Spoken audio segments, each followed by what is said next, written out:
Thanks for tuning in to Ag PhD. I'm Darren Hefty. And I'm Darren Hefty. Thanks for joining us today. It's going to be a fun show because we're going to reveal some secrets. When it comes to planting corn early, there are some things that are improving stand and also improving yield that we're doing in furrow. We'll share those in a little bit. Well, I can tell you the secrets to making Dicamba work better as well, but today we're going to focus on what are the new label changes in terms of XtendiMax, Fexapan, and Ingenia if you're going to use one of those products this year. All those things are important because we still have to control our weed of the week. We'll show you how to stop this tough weed later in the show. But first, here's our farm basics.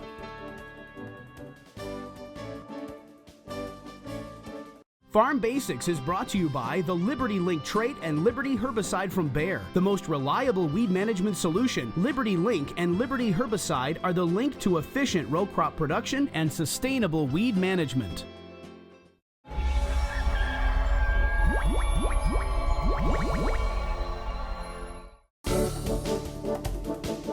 During our Farm Basics time today, we're going to talk a little about how herbicides break down in soils. There are a number of factors that can really help improve herbicide breakdown. One of them is you need some heat. If the soil is frozen, you're really not going to get much breakdown. So let's say you put something out in the fall and then the ground is frozen a few weeks later. Well, you had virtually no time for breakdown, and a lot of that herbicide may be there, or whatever product you used may be there in the spring still. But let's say that you applied something in the spring and now you had a warm summer. So you had a long time where there were good growing conditions and a lot of things happening out in the field, whether it's weeds taking up that product or whether it's microbial activity. There's a lot of things that go into that when it warms up. So that's the first factor. You need some heat. The second one I alluded to there, microbial activity, is really a big piece. We've got to have awesome soil health. And when we do, we get faster breakdown of herbicides. So let's, for example, say you've got a lot of salt in your soil. Well, how well do you think microbes are going to survive in a salty soil? Or what if you've got a super high pH? Maybe it's an 8 or a 9 soil pH. How well do you think those microbes are working? Not too well. So if we can improve our soil health and get better microbial breakdown of those products, and we have plenty of heat, so we have a long season to do it, well, you aren't going to see much problem with carryover. All right, I want to continue with Darren's soil health comments. The first thing is I can promise you, if you do not have good drainage in your soil, you will not have a healthy soil and you won't have good microbial activity, meaning you won't have fast breakdown of those herbicides. So that's all bad. You've got to fix the drainage first. Then Darren also mentioned in terms of a healthy soil, you want your pH right and everything else. Well, what this means is you've got to balance your soil nutrients. You may have to invest some dollars to put some tile in the field, to get some more potassium out there, or micronutrients or phosphorus, whatever you need, but get that soil in balance, get it well drained, and pretty soon you're going to be raising a lot more crop, you're going to have a lot more microbes in the soil, and you're not going to have near the herbicide carryover risk that you did before. The other thing that can really help you out is the sun. Many of these products that you may spray break down by photo decomposition. So let's, for example, say you laid a product on the soil surface, a pre-emerge weed control, for example, or even a post-emerge residual control. Well, if we get plenty of sunlight hitting that product, eventually that's going to break down as well. Darren mentioned it in passing earlier, but in terms of weeds bringing that herbicide in, let me make this simple for you. The more weeds you have, the less time that herbicide is going to stay around because you used up a lot of the herbicide, okay? So more crop and more weeds, just any plant in general to bring it in, the weed is going to die, the crop probably is going to metabolize that herbicide, but you have that, and chances are that herbicide won't last as long in the soil. And all this information is important to know because you may be choosing residual herbicides that you're concerned about how quickly they're going to break down in the soil as you're trying to control our weed of the week. We'll show you how to stop this tough weed later in the show.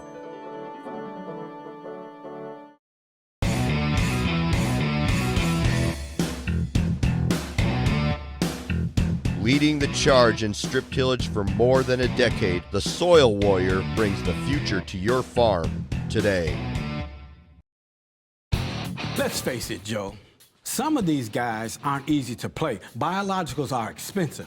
Humates and plant growth regulators are messy. Yeah, but Agro Liquid has 4 new players that have really eliminated those problems.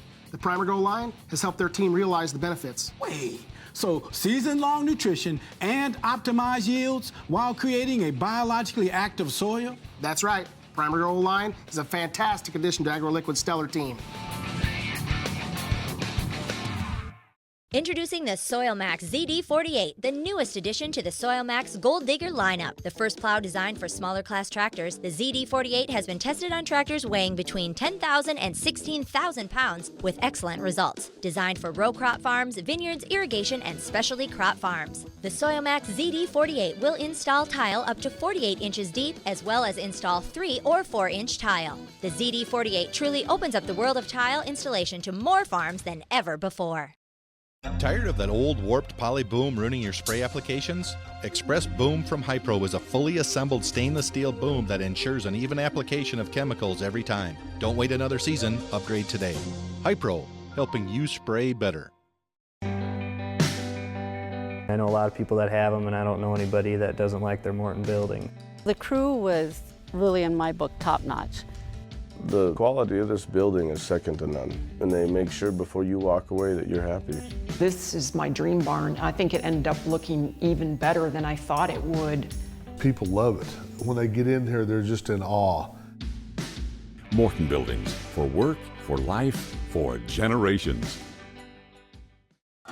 With the success of the Case IH Tiger Quad Track and Magnum Road Track tractors, it's no secret why Case IH is the leader of the track. So it wasn't surprising when the competition started imitating us, because Case IH offered the first 5-axle design to give you more power to the ground, less berming and compaction, all to help you be more productive. Still, we're flattered.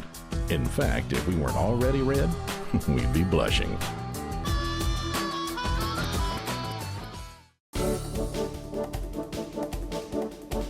Big topic over the last few months has certainly been Dicamba. How can we use it, and what label changes are going to happen going into this season? All right, so I even have the sheet here just because it's hard for me to remember all the label changes, but here's what's happened since last year. These products that we're talking about, this is not all Dicambas, first of all. No changes for Banville, no changes for Clarity, okay? No changes for Status or Distinct or any of the other combos that we know of at this point. The only thing that's changed is XtendiMax, Fexapan, and Ingenia, the products that are used in Xtend tolerant crops. Okay, so you've got restricted use. These products are all now restricted use. Record keeping is required. There's mandatory applicator training. You can't spray when the wind is blowing toward sensitive crop. You have to have at least a 110-foot downwind buffer. You can't spray between sunset and sunrise. That's probably the biggest change. And wind must be between 3 and 10 miles per hour. You have to clean your sprayer out very well. Obviously, we should know that already.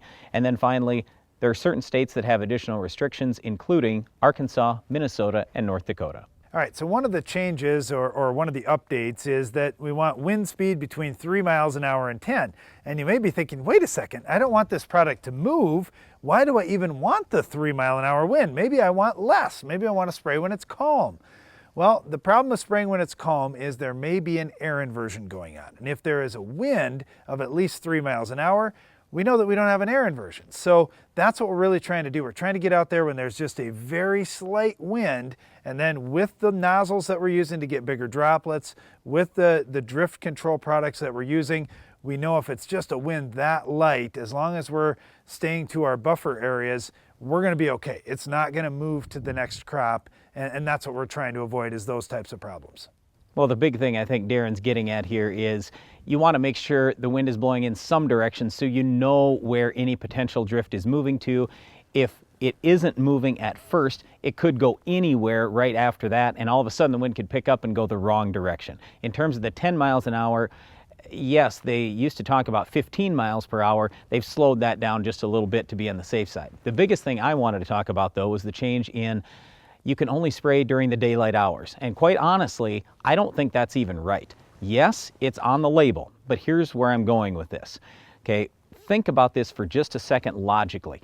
What's happening late into the evening? Let's say it's within an hour of sunset. Very commonly, we have dew starting to form in the leaves. Humidity levels go up. Okay, what I'm getting at here is with the great big droplets we're now spraying with Dicamba, there's not enough time in order for that great big droplet to get absorbed into the leaf. And in order to not have to worry about volatility, we need absorption into that leaf, or we need rain, one or the other. Okay? okay? So if it's not gonna rain, we want absorption into that leaf. Well, what could potentially happen is if you spray too late, and last year we saw a lot of this where people were spraying into the overnight hours, well, the next morning the wind shifts and there's a little bit of volatility of that product. All of a sudden it's moving the other direction. Now, I realize the companies are gonna say, hey, there's no volatility, and maybe they're right, I don't know, but all I know is the later we were spraying, the greater chance we had for that wind to shift and for the product to move off target. One thing that's on the label is you could spray these products up until R1. So you can spray it up until those beans are blooming. And really, here's where we differ just a little bit. We want to be a little bit more conservative to try to avoid problems. So what our recommendation is, we want to finish before the beans start flowering. The reason why, when we saw any kind of movement off target into non-extend soybeans, for example, we saw yield loss more commonly when we had beans that were already flowering. If the beans weren't flowering yet, a lot of times if there was a drift and it wasn't major, we really didn't see much yield loss from that. Now, there are certainly cases that may be different, but just to be on the safe side, if we finish spraying earlier, we can avoid a lot of those problems. By the way, most of what we did see last year in terms of leaf cupping from Dicamba, most resulted in no yield loss, or it actually resulted in yield gain, believe it or not. So anyway, nevertheless, even if there is yield gain, we don't want to go around cupping anybody else's soybeans. So what we suggest, in addition to what Darren said, finish your spraying of Dicamba prior to soybean flowering. In addition to that, our suggestion is, look, yes, follow the label, obviously. But on top of that, if you're in a sensitive area, let's say you've got sensitive crop within 1 mile of you, our suggestion is to finish your spraying 4 hours before sunset. That way you should have the opportunity, or your herbicide should have the opportunity to get fully absorbed prior to that dew coming on into the evening. And then the other thing is, spray only when that wind is going to be out of the same direction for 2 days. So in other words, it's blowing out of the north today, make sure it's blowing out of the north tomorrow also. So for 2 days in a row, it's blowing away from the neighbor. That way you've got a far better chance of avoiding any issues. One last thing that you have to be aware of is now there's required training if you're going to apply Dicamba. You can check with your state. You can also find more training online, but make sure that you are licensed and trained to be able to apply these products correctly. Well, Dicamba is a great product for controlling Roundup-resistant weeds. It is not a great product for stopping our weed of the week. We'll tell you what will control this tough weed later in the show. Unlock your nutrient investment with QuickRoots technology. It contains 2 powerful microbes that can help free nutrients bound in your soil, which can improve access to key nutrients for healthy crops, N, P, and K. Applying QuickRoots technology to seed can lead to improved root and shoot growth, increased yield potential, and maximized nutrient investment. See how you can make your fertilizer dollar go further at monsantobioag.com/QuickRoots.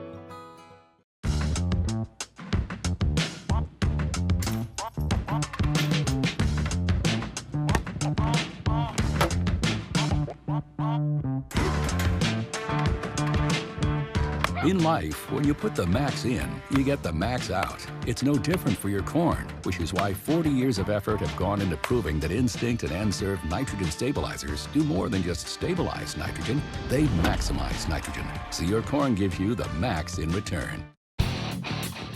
This agro-liquid line is something special. A lot of really impressive playmakers. Take a look at Sure K. This guy is an enigma. But wrap your head around the exceptionally high plant response when compared to conventional potassium sources, the research-proven plant availability, plus flexible application options and mixing capabilities. Really stellar performance stats. Sure K is a true standout, and that's a winning goal on any field. Introducing the SoilMax ZD48, the newest addition to the SoilMax Gold Digger lineup. The first plow designed for smaller class tractors, the ZD48 has been tested on tractors weighing between 10,000 and 16,000 pounds with excellent results. Designed for row crop farms, vineyards, irrigation, and specialty crop farms. The SoilMax ZD48 will install tile up to 48 inches deep, as well as install 3 or 4-inch tile. The ZD48 truly opens up the world of tile installation to more farms than ever before.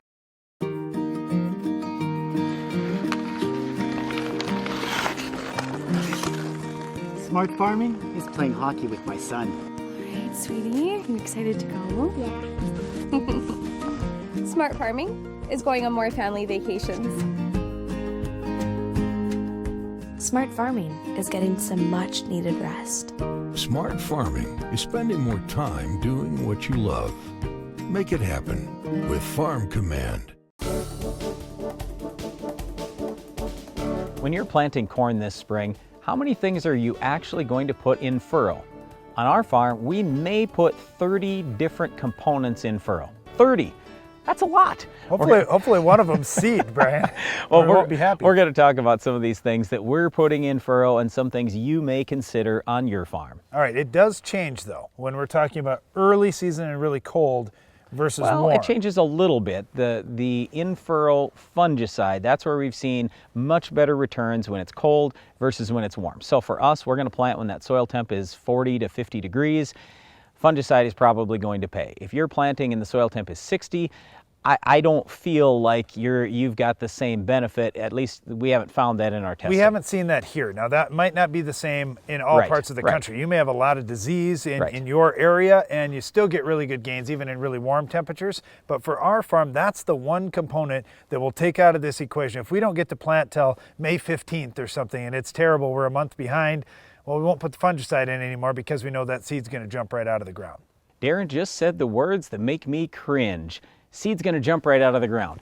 It's very common for people to believe that there's no additional benefit from a fungicide or a fungicidal seed treatment when that crop pops right out of the ground. That is absolutely not true. You got to understand with a lot of the products we're talking about here, they're either systemic or they are going to have at least some activity still in the soil for quite some time. So I don't worry so much about is it going to pop out of the ground or not. All I really care about is, am I getting a return on my investment? And from our studies, we haven't found that fungicide has been paying when the ground is real warm.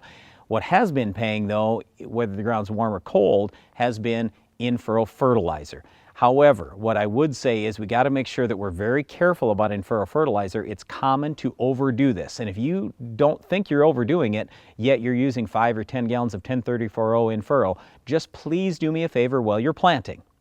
Just shut off that pop-up fertilizer for just a few spots.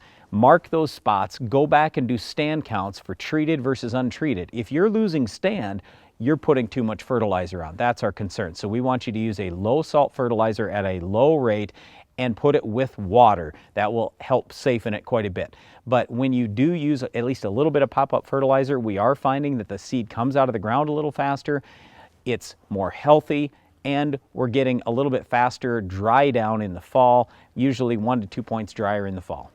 Another thing we like to see in furrow is some sort of insecticide, whether it's a dry or a liquid. And I want to talk about this because sometimes people will say, well, I'm using a Smart Stacks trait and I'm putting insecticide in furrow and I'm still gaining yield. Is my rootworm pressure that heavy? Not necessarily. There are a lot of secondary insects out there that insecticides will do an excellent job on, and that Smart Stacks corn, other than a little bit of seed treatment, really isn't giving you a whole lot of protection against. The final thing I wanted to talk about is the biological component, or as I like to call them, natural products. Things that already exist in our environment and we're taking them from some other place and now we're putting them in furrow in corn. So you might have said, how are you getting to 30 different things that you're putting in furrow? Well, if fungicide is one, or let's even say that I use a combination fungicide, so I got 2 different fungicides in furrow. I use an insecticide in furrow, and then let's say I use a couple different or maybe 3 different fertilizers in furrow. Okay, I'm up to 5 or 6 things. Where are the other 25? They're probably biologicals. So there's one product we've used the last 3 years in testing. It's been real good. It's called Nutricycle. That's going to have over 20 different biologicals. One of the things too with some of the new biologicals that we're experimenting with, we're putting a little bit of sugar in furrow as well. I don't know that the sugar is actually going to gain us anything in yield. Some people talk about sugar by itself helping your yield. What we're doing with that sugar is it's there to help feed those microbes. So this year, especially if you're planting early, consider putting a few extra things in close proximity to the seed, like fungicide especially, but also putting a low rate of a safer fertilizer out there, some insecticide, and consider some of these biologicals as well to help improve your stand and improve your yield. You don't have to spend a lot of money to do these things either, just a few dollars per acre. Give it a shot on your farm, at least run some trials. One thing you do need to have on every acre of your farm is excellent weed control. We'll show you how to stop this weed coming up next. The Weed of the Week is brought to you by Dow AgroSciences. Finish the fight against tough weeds with the Enlist Weed Control System.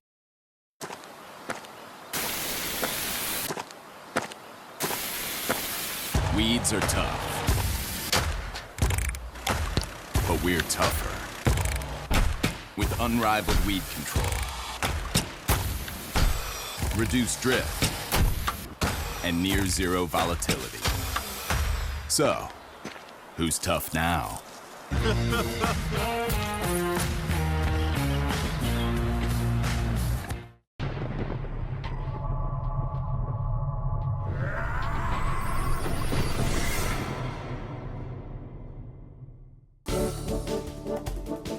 Our weed of the week is crabgrass. If you have a lawn, this could be the bane of your existence. This is the worst thing that could happen all summer is this crabgrass takes over in your yard. Now it looks terrible. Now even when the lawn isn't growing actively when it gets hot, the crabgrass is out there and you've got to mow it twice a week to keep it looking decent. I really don't like crabgrass, Brian. Yeah, I don't like it either. But here's the thing. How are you going to stop this?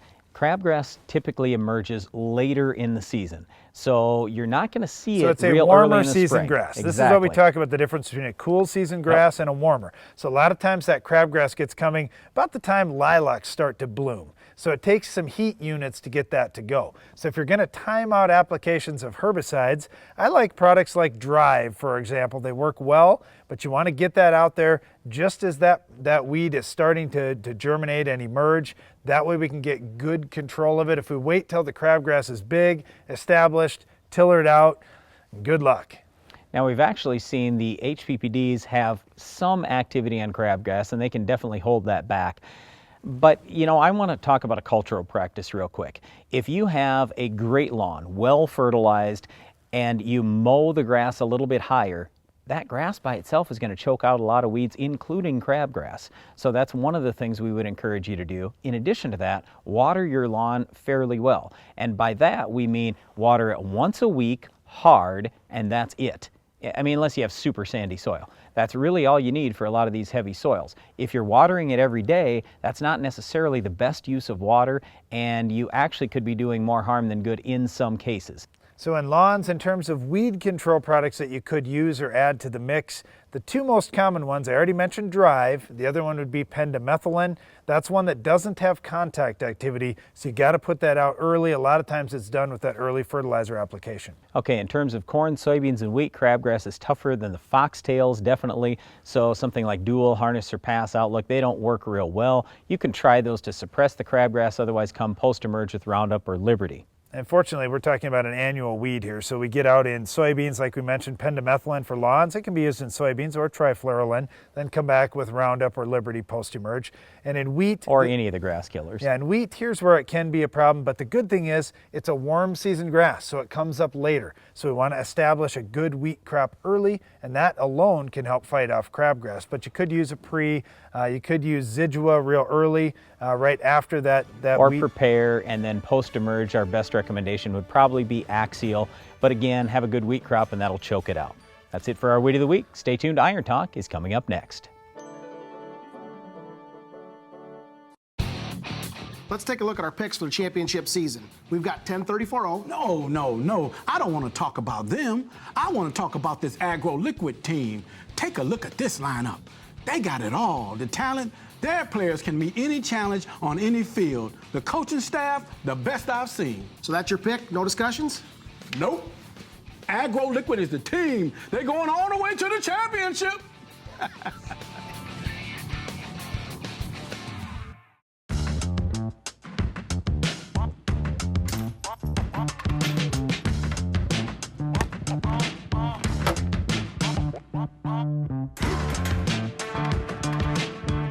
In life, when you put the max in, you get the max out. It's no different for your corn, which is why 40 years of effort have gone into proving that Instinct and N-Serve nitrogen stabilizers do more than just stabilize nitrogen, they maximize nitrogen, so your corn gives you the max in return.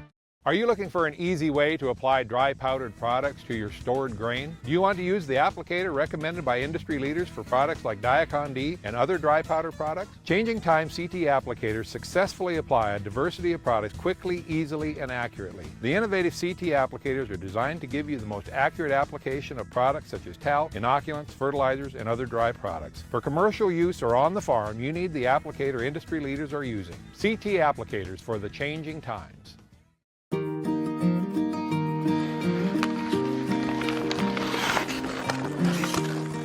Smart farming is playing hockey with my son. All right, sweetie, you excited to go? Yeah. Smart farming is going on more family vacations. Smart farming is getting some much needed rest. Smart farming is spending more time doing what you love. Make it happen with Farm Command. I know a lot of people that have them, and I don't know anybody that doesn't like their Morton building. The crew was really, in my book, top-notch. The quality of this building is second to none, and they make sure before you walk away that you're happy. This is my dream barn. I think it ended up looking even better than I thought it would. People love it. When they get in here, they're just in awe. Morton Buildings, for work, for life, for generations. Iron Talk is brought to you by Case IH. With the success of the Case IH Steiger Quad Track and Magnum Road Track tractors, it's no secret why Case IH is the leader of the track. So it wasn't surprising when the competition started imitating us, because Case IH offered the first 5-axle design to give you more power to the ground, less berming and compaction, all to help you be more productive. Still, we're flattered. In fact, if we weren't already red, we'd be blushing.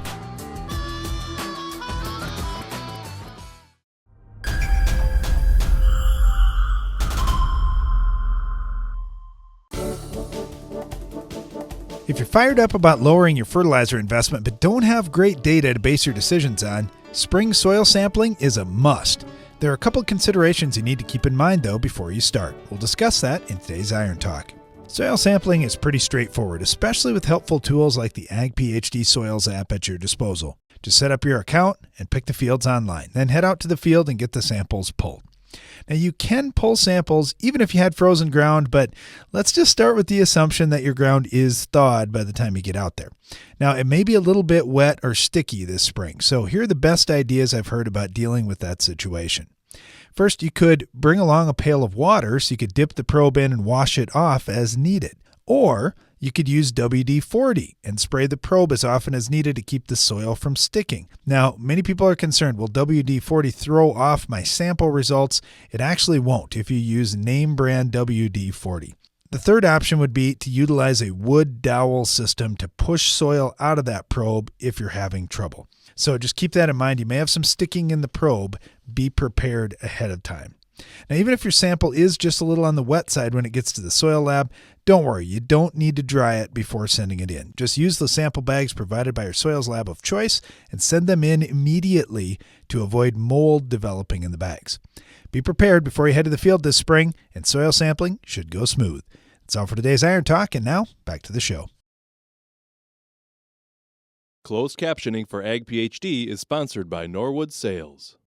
The Quick Belt from Norwood Sales is your all-around grain handling solution. Our conveyor-based system uses an 18-inch belt and a 10-inch tube, which minimizes seed damage while moving more than 10,000 bushels an hour. Keep your grain and your farm moving with the Quick Belt from Norwood Sales.